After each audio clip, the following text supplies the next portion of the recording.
아멘. 여러분, 금년 우리 교단 총회 주제가 무엇인지 아시나요? 우리 동일하게 복음의 사람 예배자로 살게 하소서입니다. 코로나19로 인한 교회마다 예배가 약화되어졌고 교인들이 신앙생활에 좀 타격을 받아 있습니다.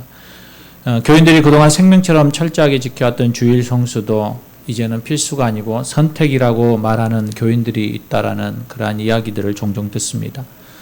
오랜 세월의 습관이 한순간에 무너지는 것을 볼 때 우리 인간의 연약함을 절실하게 느끼게 되는 그러한 순간이기도 합니다. 그리고 그 편함이 교회 생활뿐만 아니라 신앙마저 흔들리고 약화되는 것이 오늘의 현실입니다. 그러나 한편으로 예배에 대한 인식이 많이 바뀌어진 것은 저는 긍정적으로 평가합니다. 습관적이고 형식적이었던 예배에서 삶의 예배에 대한 중요성을 깨닫게 된 계기가 되기도 했으니까요. 지금의 한국 교회가 더욱 회복해야 할 가장 근본적이고 중요한 주제가 무엇이냐고 저에게 묻는다면 저는 단연코 예배라고 말씀합니다. 우리 기독교인에게 무엇보다도 간절하고 중요한 일은 예배자로서의 신앙을 새롭게 하고 참된 예배자로 살아나는 것이기 때문입니다.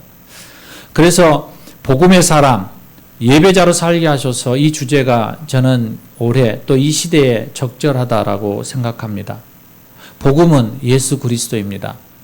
이것은 주님이 오시는 그날까지 우리 안에서 계속적으로 심겨지고 열매 맺어져야 하는 그러한 단어이기 때문에 그렇습니다. 그래서 복음의 사람이란 어떤 사람인가라고 했을 때 복음을 듣고 예수 그리스도를 믿는 그리고 복음을 실천해내는 사람들이라고 합니다. 그리고 우리가 회복해야 할 이 시대의 예배에 대해서 우리가 말할 때에 우리가 궁극적으로 말하는 것은 로마서 12장 1절의 말씀처럼 그러므로 형제들아 내가 하나님의 모든 자비하심으로 너희를 권하노니 너희 몸을 하나님이 기뻐하시는 거룩한 산 제물로 드리라. 이는 너희가 드릴 영적 예배니라. 구약 시대 때에 드렸던 동물의 죽음을 전제로 관념적이고 형식적이었던 제사를 드렸던 그 제물, 죽은 제물과는 성격이 전혀 반대인 실제적인 산 제물이라는 개념으로 예배의 특징을 드러내고 있습니다. 이론이나 추상적인 그러한 개념을 넘어서 우리의 몸을 산 제물로 드리는 바로 실천과 윤리적인 차원이 포함되어 있는 삶의 예배를 말하는 것입니다. 하나님이 기뻐하는 일이 무엇이며 하나님께서 원하시는 거룩함이란 무엇인가를 알고 그것을 실천하는 삶의 내용을 가지고 하나님께 예배자로 서는 것을 말합니다. 여러분, 한 주간 동안의 여러분의 삶을 가지고 지금 이 자리에 앉아 있습니까? 여러분의 삶의 내용을 가지고 하나님 앞에 지금 나와 예배자로 서 있느냐라는 이야기입니다. 예배를 정의할 때 빼놓지 않는 하나의 말씀이 있습니다. 또 이사야 58장 6절로 7절입니다. 이사야 선지자가 하나님께서 기뻐하는 금식이 어떤 것인지를 말하고 있는데 그 금식은 흉악의 결박을 풀어주고 멍에의 줄을 풀려주며 압제당하는 자를 자유케 하고 모든 멍에를 꺾어주고 줄인 자에게 양식을 주고 유리하는 빈민을 집으로 맞아들이며 벗은 자를 입혀주고 친족과 혈육의 어려움들을 외면하지 않는 삶. 바로 그 경건이며 하나님이 기뻐하는 예배는 바로 이러한 삶으로 하나님을 예배할 때 하나님이 기뻐 받으신다는 거예요. 사랑하는 여러분, 주일날 예배당에 모여 한두 시간 이렇게 드리는 공동체 예배가 이것만이 예배가 아니라 한 주간 우리의 모든 삶 속에서 하나님 앞에 산 제물로 예배하듯이 살아낸 그 거룩한 삶, 그 삶을 가지고 예배로 나오는 그 예배자들을 하나님이 기뻐하고 원하신다라는 이야기입니다. 어떻습니까? 오늘 이 시간 여러분의 예배자의 지금 모습을 한번 돌아보시기를 바랍니다. 한 주간의 삶을 주님 앞에 가지고 나와서 그 주님 앞에 내어놓고 있습니까? 그 안에는 많은 죄악도 있을 것이고 그 안에는 선행도 있었을 것이고 그 안에는 우리 안에 기도하는 마음도 있었을 것이고 내 의지로 살아가려고 했던 마음도 있었을 거고 모든 문제 가운데에서 실망하고 좌절하고 원망하고 불평하고 분노했던 마음도 있었을 것이고 그 속에 감사하고 기뻐하는 마음도 있었을 것입니다. 여러분, 오늘 그 마음을 다 가지고 주님 앞에 나오는 것입니다. 그리고 그 마음을 주님 앞에 올려드리는 거죠. 이것이 예배라는 거예요. 예배. 오늘 보면 마태복음 5장에서부터 시작된 예수님께서 산에서 가르친 교훈을 뭐라고 얘기하냐면 산상수훈, 산에서 교훈했다라고 얘기해서 산상수훈이라고 얘기합니다.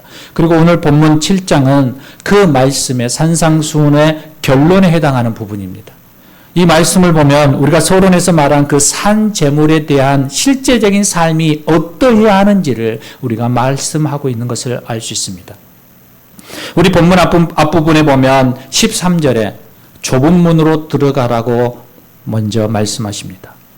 우리가 2주간 동안 십자가, 고난, 좁은 길에 대해서 살피면서 그 좁은 길에서 제자로의 부르심의 사명에 나아가야 한다라고 말씀드렸습니다.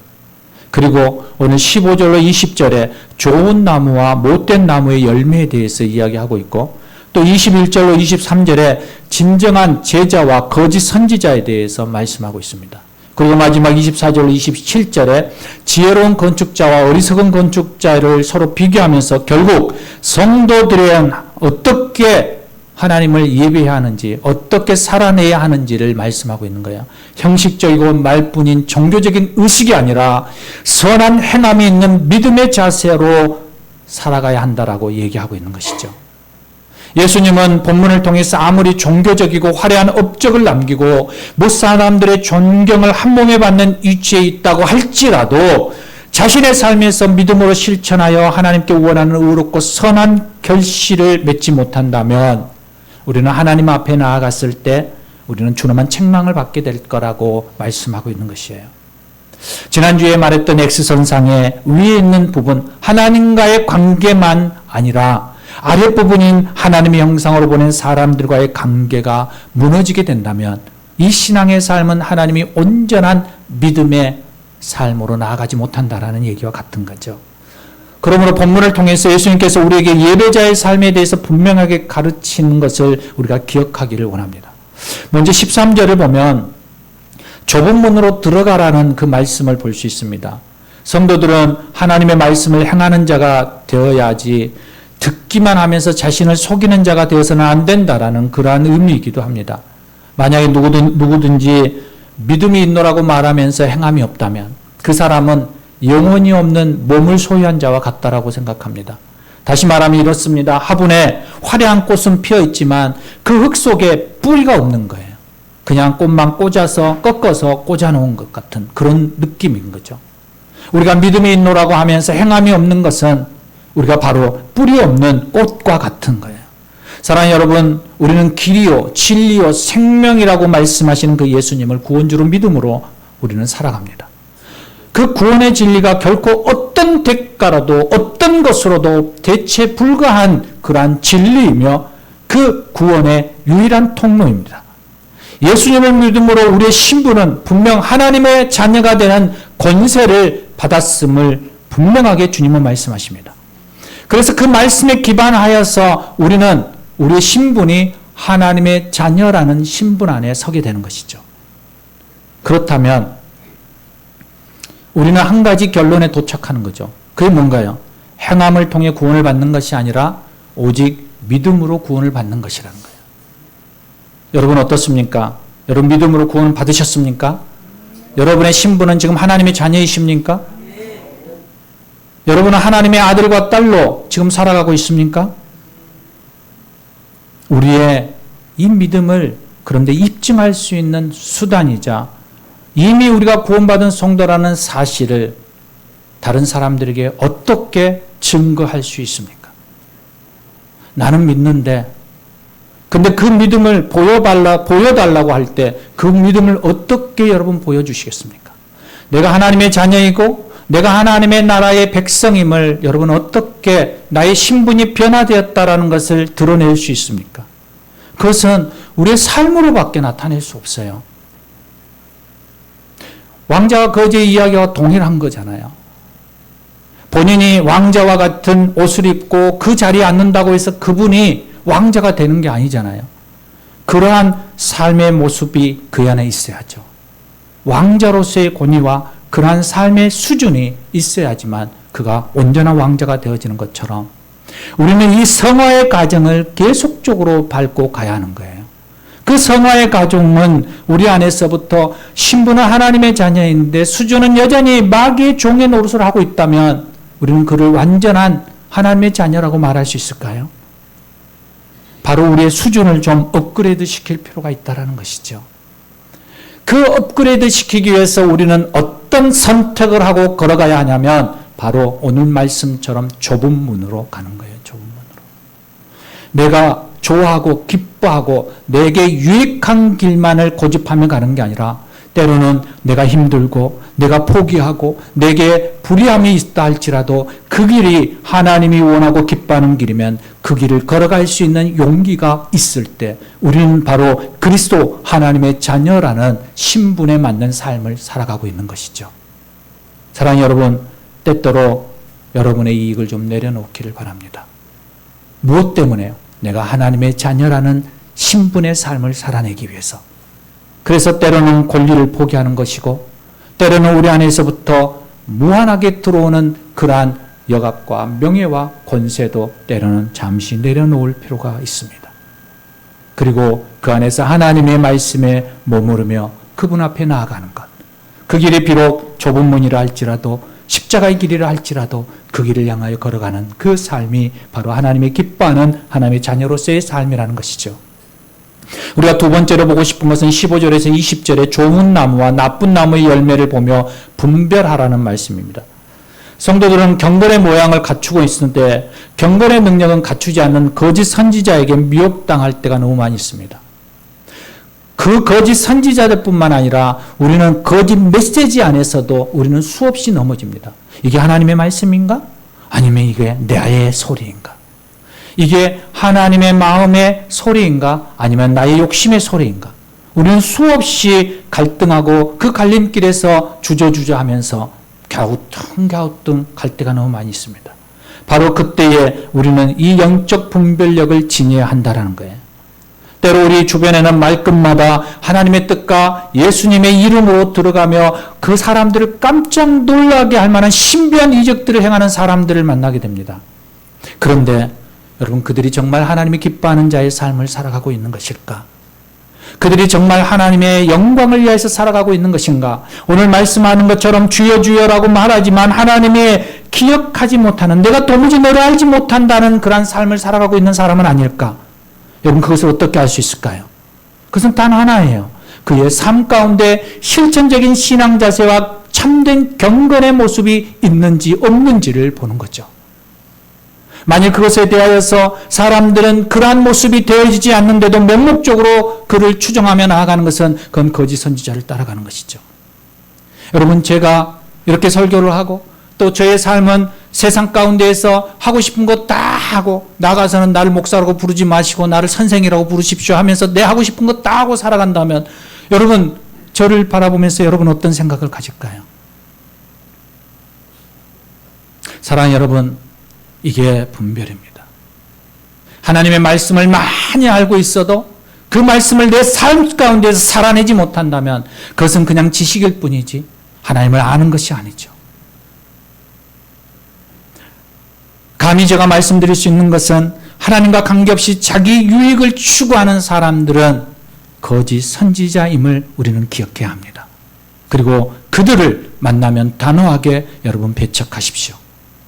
이것이 하나님의 뜻입니다. 그들을 따라가지 말라는 것입니다. 그러한 교회가 있다면 여러분 그 교회의 발걸음을 멈추십시오. 그리고 돌이키십시오. 그것은 거짓 선지자의 교회이기 때문에 그렇습니다. 삶의 열매가 없다면, 다시 말한다면 우리 안에 성화의 과정을 무시하면서 살아간다면 우리는 어떻게 하나님의 나라를 변혁하며 이 세상을 변화시킬 수 있겠습니까?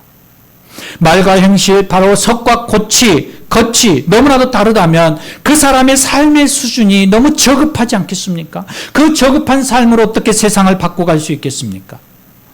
저도 이러한 이중적인 삶에 대해서 본면하며 말씀을 따라 본이 되는 삶, 설교의 말씀대로 내용대로 살아내고자 하는 삶이 되고자 기도하기도 하고 성령의 도우심을 구하기도 하며 최선의 노력을 하려고 힘씁니다. 가능하면 말씀대로 살아보려고 노력하죠. 때로 가족들로부터 이런 질책을 받기도 합니다. 목사로서의 경건의 자질과 믿음의 수준에 대한 그러한 평가를 받기도 하죠. 그래서 이렇게 얘기합니다. 목사로서의 높은 기준을 가지고 잘못된 습관이나 언행에 대하여서 가족들은 지적할 때가 있습니다. 저의 잘못된 습관과 언약함을 새롭게 깨닫게 됨으로 인해 고치고자 저는 많은 노력을 합니다.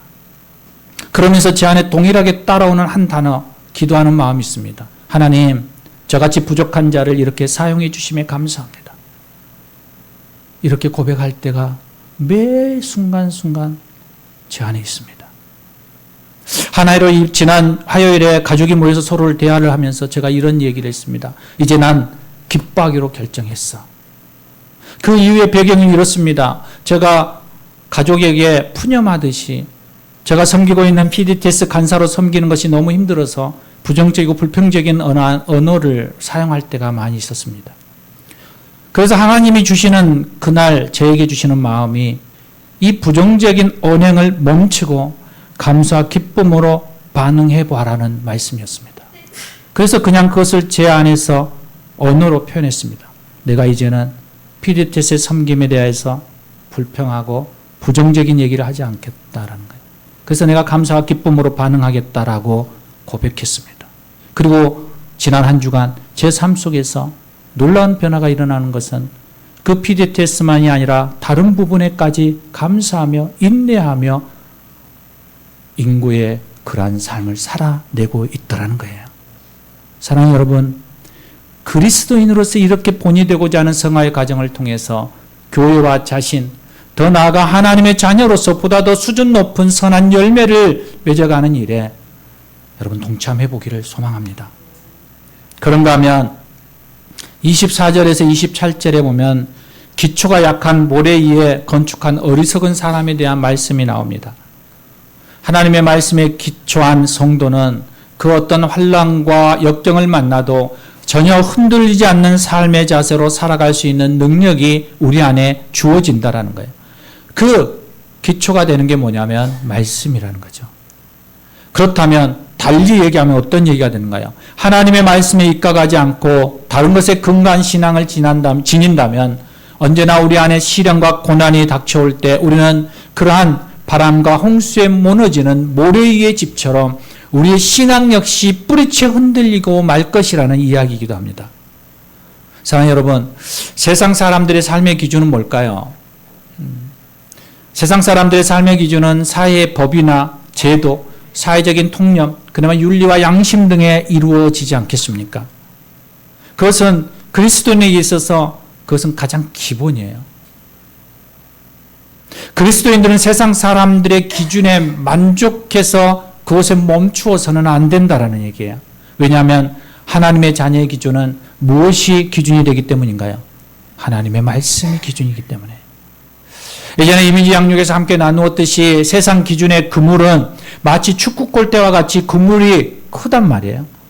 그런데 성령의 사람의 말씀의 그물은 탁구공이나 배드민턴 그물처럼 촘촘하게 되어 있어서 세상에는 걸러지지 않고 통과되는 부분도 걸려지기 때문에 우리는 기본을 가지고는 하나님의 나라 자녀라고 말할 수 없다는 거예요.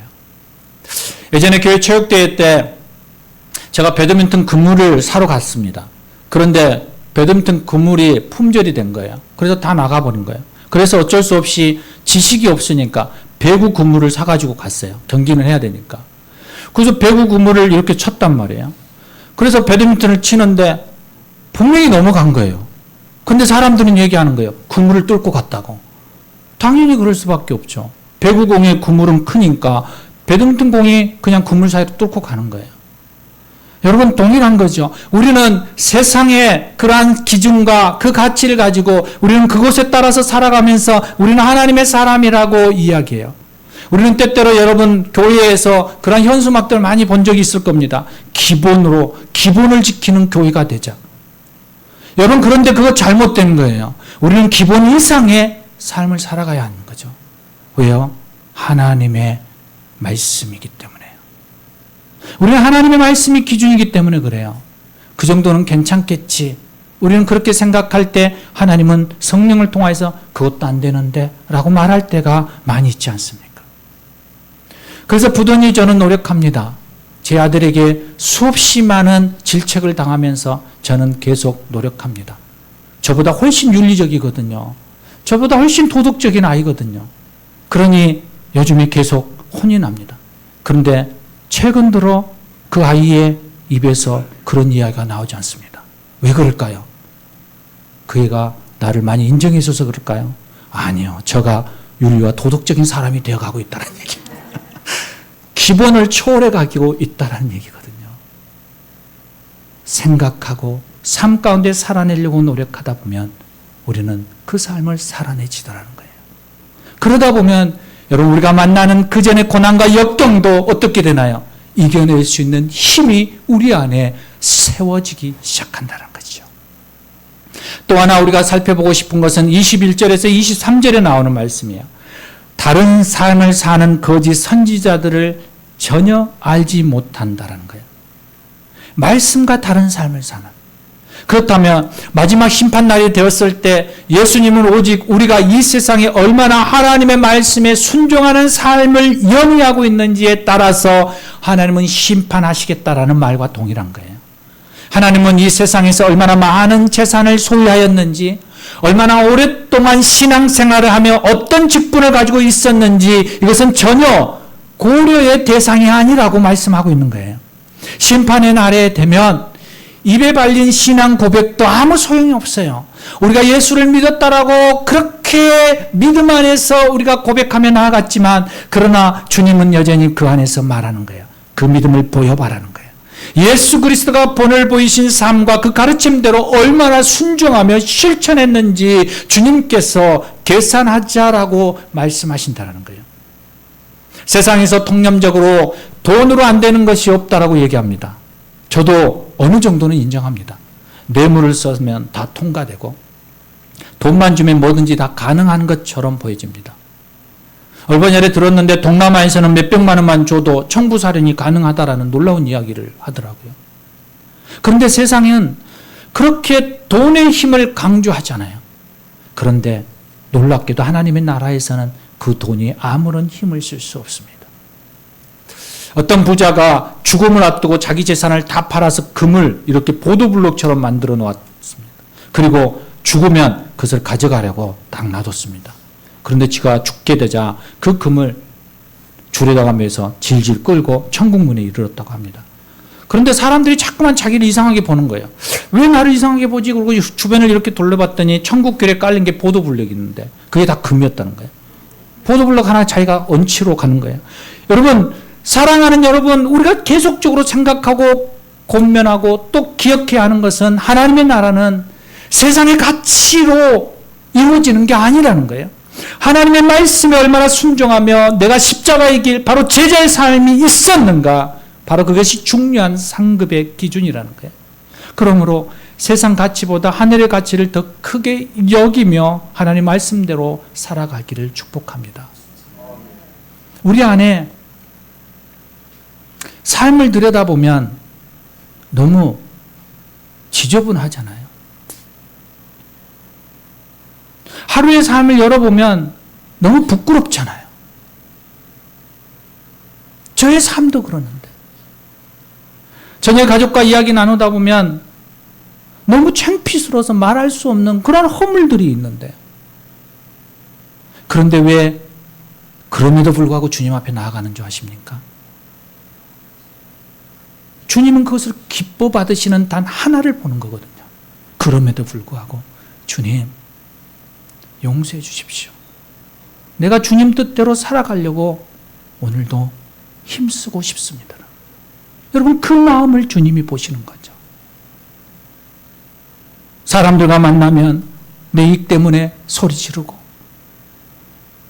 교통복귀에서 빨간불인데도 내가 급하니까 그냥 가로질러 가고, 내 삶 가운데 들여다보면 깜빡깜빡 잊어버리고 실수하여서 사람들로 손해도 주고 그러한 허물투성이고 실수투성이지만 그러나 그럼에도 불구하고 주님 내가 하나님의 자녀로서 살아내려고 또 힘써 나아가고 싶습니다. 그 마음으로 살아낼 때 주님은 그것을 보는 거죠. 우리의 결과를 보는 게 아니라 그 과정을 보는 거죠. 내 마음이 얼마나 주님 앞에 서서 그 길을 걸어가려고 힘쓰고 노력하고 있느냐, 이것에 대해서 하나님은 초점을 맞추고 있는 거예요. 그러므로 사랑하는 여러분, 우리가 오늘 어떤 그리스도인으로 살아가겠느냐라는 것이 중요한 거예요. 오늘 본문을 다시 한번 보겠습니다. 예수님이 우리에게 거짓 선지자들을 삼갈 것을 교훈하시면서 오늘 15절에 거짓 선지자들을 삼가라. 양의 옷을 입고 너희에게 나오나 속에는 노략질하는 일이라. 거짓 선지자들이 양의 옷을 입고 있는 거예요. 그런데 그들의 속은 어떻게요? 탐욕과 거짓으로 가득 차 있다라는 거예요. 그런데 그것이 겉으로 보여지지 않기 때문에 구별이 안 되는 거예요. 약한 악한 본심을 감추고 있다가 기회가 되면 순식간에 양을 잡아버리는 이리처럼 성도들이 넘어지고 망하게 되는 그러한 모습을 추구하면서 나아가는 거예요. 그래서 그들을 조심하고 삼가하라고 얘기하는 거예요. 여러분, 교회 안에서 실질적으로 양의 옷을 입고 거룩한 척 위장하며 그들을 좀처럼 분별하기가 쉽지 않잖아요. 그래서 많은 가정의 자녀들이 이렇게 얘기하잖아요. 교회에서는 장로고 집에 와서는 폭군이고. 그래서 이 이중적인 잣대 앞에서 신앙을 흔들리고 그리고 그 신앙을 내어놓고 안티크리스찬이 되어지는 아이들이 얼마나 많이 있습니까? 목회자의 가정도 동일하거든요. 제 주변에도 그런 분들이 얼마나 많은데 교회에 나오지 않고 신앙생활하지 않고 부정적인 이야기하고 그러면서 이렇게 해요. 내가 아버지 때문에, 내가 엄마 때문에 예수 믿기가 싫다고.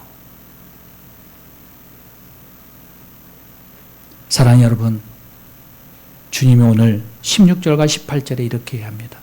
그들의 열매로 그들을 알지니 가시나무의 포도를 또는 엉겅퀴 무화과를 내겠느냐. 좋은 나무마다 아름다운 열매를 맺고 못된 나무마다 나쁜 열매를 맺나니 좋은 나무가 나쁜 열매를 맺을 수 없고 못된 나무가 아름다운 열매를 맺을 수 없느니라. 그 분별의 기준이 뭐라는 거예요? 열매라는 거예요. 열매. 세상이 썩었다고 말하는 사람들이 많이 있습니다. 세상은 부정과 부패와 불법과 편법이 아우성이라고 얘기합니다. 그런데 저마다 세상이 썩었다고 악하다고 욕하는데 여러분, 이런 상황에서 과연 기독교인들은 세상 속에서 어떻게 살아갔을까요? 소금과 빛의 삶을 살았다라고 말할 수 있을까요?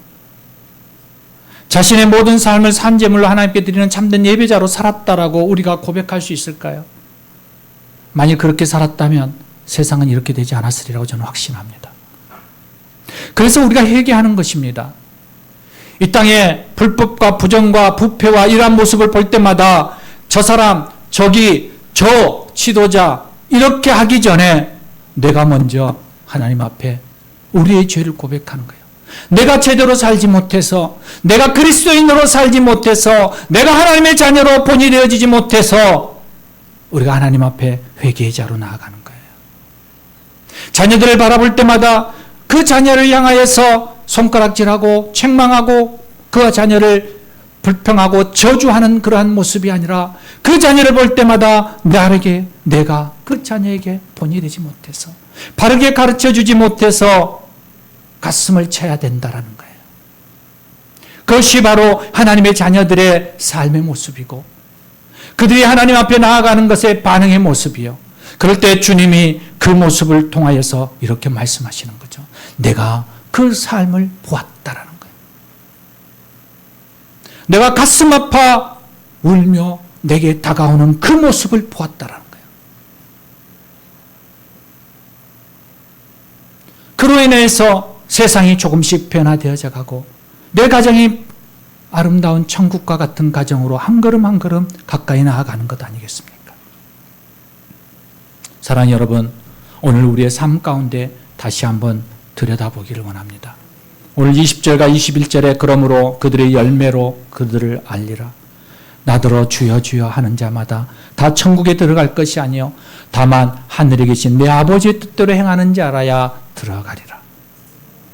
우리가 어떤 나무인지 자랑할 것이 아니라 그에 합당한 아름다운 열매, 그 주인의 마음을 기쁘게 할 만큼 달고 맛있는 열매를 맺어야 한다라는 것을 기억하기를 원합니다.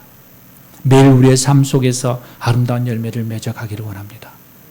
수요일 금요일 예배를 드리면서 적은 수가 모이지만 우리가 나눔이 적어서 감사의 제목 하나씩을 꼭 가지고 와서 나누고 싶다라고 얘기했습니다. 그런데 여러분 그 감사의 제목 하나 찾아내기가 너무 힘든 거예요. 이틀 3일 동안 우리가 살아가는데도 그 감사의 제목 하나를 못 찾아오는 경우가 있어요. 저의 삶에 계속적으로 돌아봐도 뭐가 감사하지? 그냥 다람쥐 쳇바퀴 같이 돌아가다가 보니까 감사할 게 뭐가 있는지를 하나도 못 찾는 거예요. 여러분 한번 생각해 보십시오. 이 한 주간 동안 여러분 감사했던 것이 뭐가 있습니까? 지금 이 시간 생각했을 때 딱 떠오르는 감사. 아, 감사합니다. 하나님, 이렇게 해주셔서 감사합니다. 이것 때문에 감사합니다라고 고백하는 것. 또 내 가족을 향하여서, 자녀들을 향하여서, 남편을 향하여서, 또 이웃을 향하여서 내가 당신 때문에 이렇게 해서 감사합니다라고 말할 수 있는 게 뭐가 있습니까? 떠오르는 것을 한번 고백해 보십시오. 사랑하는 여러분, 너무 우리는 큰 것을 보기 때문에 그렇습니다. 눈에 보여지는 것을 집중하기 때문에 그렇습니다. 여러분, 자고 일어나는 순간부터 감사하는 제목뿐입니다. 내가 눈을 뜨는 그 순간도 하나님 감사하지 않습니까? 오늘도 머리가 빠졌지만 여전히 그래도 머리카락이 있는 것에 감사하지 않습니까? 아, 파마할 수 있는 이런 은혜가 있는 것도 너무 감사하지 않습니까? 여전히 하나님 앞에 우리가 감사의 제목을 찾으며 나아가면 여전히 우리 안에 고백되어지는 감사로 우리는 노래하며 하나님을 찬양할 수 있는 것입니다. 바로 그것이 우리가 하나님 나라의 아버지의 뜻대로 살아가는 삶의 모습이며 아름다운 열매입니다. 미국 샌프란시스코의 로스헬라 힐이라는 그 마을에 한 집배원이 살고 있었습니다. 그는 젊었을 때부터 마을 부근에 한 50마일 정도의 거리를 오가며 우편물을 이렇게 배달해 주었던 사람입니다. 어느 날 마을로 이어진 거리에서 어느덧 순간부터 모래먼지가 뿌옇게 날리는 그런 환경들을 눈에가 계속 들어오는 거예요. 그래서 이 집배원이 생각하는 거예요. 비가 오나 바람이 부나 하루도 빠짐없이 이 길을 내가 다녀야 하는데 어떻게 이 거리를 오고 가면서 좀 아름답게 만들 수 있는 방법이 없을까? 그런 생각이 푹 들어오는 거예요. 그래서 그가 생각하다가 다음 날부터 주머니에 들꽃 씨앗을 넣고 다니면서 오고 가면서 짬짬이 그 꽃씨들을 거기에 뿌렸다고 해요. 50마일의 거리를 오고 가면서 하루도 쉬지 않고 계속 뿌렸어요. 열흘가 지나자 그의 모습을 보면서 이상하게 생각했던 사람들이 왜 저러지라고 했을 때 그는 거기에 관여하지 않고 여전히 그 씨를 뿌렸어요. 그러던 어느 날이었어요. 그가 걸어다니는 양쪽 길에 노란색, 빨간색, 초록색 온갖 아름다운 꽃들이 피어나고 있는 것을 발견하게 된 거죠. 그 집부원의 일을 보면서 사람들도 아, 나도 해봐야지 하면서 그 마을 사람들이 주머니에 꽃씨를 가지고 다니면서 뿌리면서 그 황폐했던 거리가 아름다운 곳으로 변했던 그 이야기를 보았습니다. 사랑하는 여러분, 몇 년이 거쳐서 꽃씨가 피어서 아름다운 거리가 되었듯이 우리의 삶에 수없이 우리는 씨앗을 가지고 뿌리는 삶을 살아갑니다. 우리의 주머니에도 복음의 씨앗, 말씀의 능력이 살아있는 씨앗이 있습니다. 그리고 그 씨를 뿌리는 것이죠. 어디에? 여러분의 삶의 자리에. 그런데 여전히 결실이 없어요. 그럼에도 뿌리는 거예요. 하나님이 기뻐하는 마음으로, 하나님의 자녀의 마음으로 뿌리는 거예요. 이것이 우리의 예배예요. 이것이 삶의 예배예요. 그 삶의 예배로 나아갈 때 하나님은 점점 내가 선 그 자리를 아름다운 자리로 변화시켜 갈 것입니다. 저와 여러분이 그 하나님의 초청에 반응하며 나가기를 원합니다. 이제는 매일매일의 반복되는 삶 가운데서도 하나님의 자녀로, 하나님의 나라의 백성의 신분으로 살아내고자 하는 그 삶이 저와 여러분 안에 아름다운 씨앗으로 퍼져가는 그러한 은혜가 있기를 주의 이름으로 부탁드립니다. 우리 함께 기도하시겠습니다. 오늘 이 시간 우리가 함께 기도하며 나아가고 싶습니다. 여전히 주변에는 아무런 변화가 없어 보이지만 그러나 내가 부리는 이 씨앗, 그리스도인으로서 살아가는 그 하나님의 삶의 자녀로서의 모습이 조금씩 선한 영향력으로 나타나게 될 것에 대한 믿음을 가지고 하나님 그 변화의 물꼬를 터고 싶습니다. 복음의 사람, 아름다운 열매를 맺는 그 좁은 길, 십자가의 길 걸어갈 수 있는 용기를 허락해 주시옵소서. 오늘 이 마음을 가지고 우리 함께 기도하시겠습니다. 오 주님 그렇습니다. 우리 가운데 함께 주시옵소서.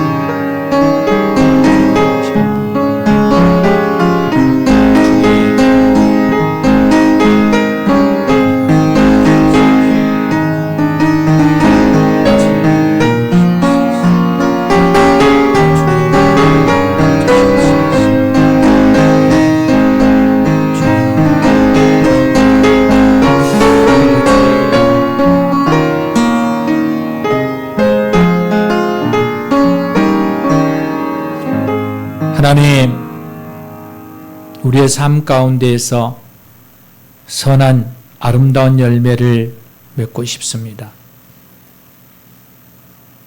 우리의 삶의 한 걸음 한 걸음 그리스도인으로서 하나님의 자녀로서 그 삶을 살아내는 그러한 믿음의 자녀 되게 주시옵소서. 우리 주 예수 그리스도 이름으로 기도합니다. 아멘, 아멘.